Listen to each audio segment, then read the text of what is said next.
শিক্ষার্থীদের সপ্তম শ্রেণীতে পড়তে যায় হাঁস। হাঁসটির নাম রাখা হয়েছে মিমু। মানুষের সঙ্গে স্কুলে পড়তে গিয়েছে হাঁস। ব্যাকপ্যাক ডাকে মুখরিত পুরো শ্রেণীকক্ষ। শিক্ষকও নিজের মতো করে পড়াচ্ছে।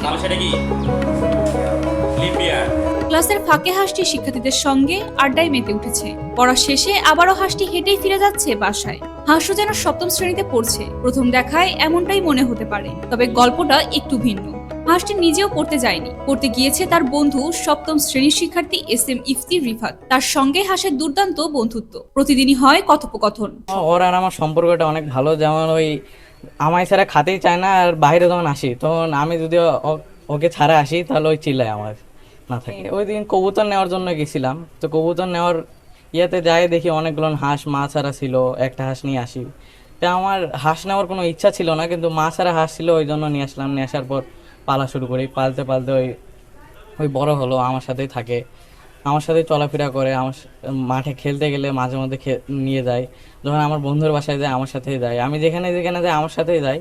রিফাত যেখানে যাচ্ছে হাঁসটিও তার সঙ্গে সঙ্গে হেঁটেই চলছে। হাঁসটির নাম রাখা হয়েছে মিম। প্রায় 2 মাস আগে দিনাজপুরের হিলি বাজারে কবুতর কিনতে গিয়ে মা ছাড়া হাঁসের বাচ্চাটিকে দেখে হাঁসটি কিনে আনেন রিফাত। ছোট্ট বাচ্চাটি লালন পালন করতে থাকে সে।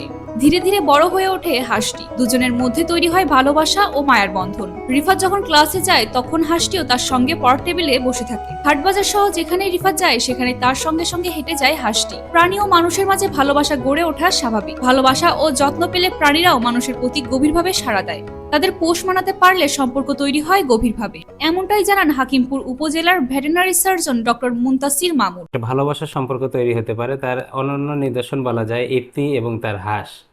তো আসলে সকল প্রাণী প্রভুভক্ত হয় যদি তার প্রভু তার সাথে একটা সুন্দর সম্পর্ক তৈরি করতে পারে। আমরা আসলে বাইরে থেকে হাঁস, মুরগি, কবুতর, গরু, ছাগল যাই দেখি না কেন, তাদেরও যে একটা সাইকোলজিক্যাল বিষয় আছে এটা কিন্তু আমরা সাধারণত দেখি না। আর যখনই তার মনিবের সাথে তার প্রাণীটির সাইকোলজিক্যাল একটি সম্পর্ক স্থাপন হয় তখনই কিন্তু এই ধরনের সখ্যতা গড়ে ওঠে। হাঁস নিয়ে প্রাইভেটে আসে বা স্কুলে আসে, স্কুল করে, ওর সাথে হাঁসটাও ক্লাস করে। বোর্ডে তাকাইলে মানে হাঁসটাও তাকাই থাকে।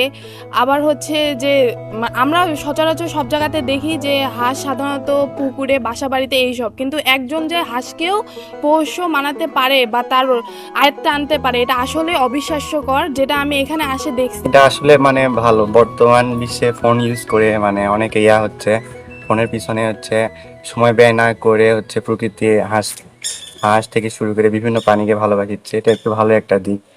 যেটি আমরা দেখেছি যে সকাল বেলা ঘুম থেকে যখন ইফতি ওঠে তারপর থেকেই ইফতির যে চলাফেরা, তার গতিবিধি এর মতনই আর কি হাঁসটি চলাফেরা হয়ে থাকে। সে সকালবেলা খাওয়া দাওয়া শুরু করে ইফতির সঙ্গে স্কুলে আসা, স্কুলে ক্লাস করা থেকে শুরু করে আসলে সব কিছুতেই ইফতির সঙ্গে সে চলাচল করে। আসলে এই যারা শিক্ষার্থী রয়েছে, মোবাইল ইন্টারনেটের আসক্ত যারা রয়েছে, তারা আসলে সেই আসক্তিগুলো থেকে বের হয়ে এসে এরকম প্রাণী এবং প্রকৃতির প্রেমে যদি আসক্ত হয় সেক্ষেত্রে আমাদের সুস্থ সামাজিক একটা সুস্থ সমাজ ব্যবস্থা গড়ে উঠবে। ভালোবাসা থাকলেই সবই সম্ভব। ইফতি আর মিমুর বন্ধুত্ব এটাই আমাদের শেখায়।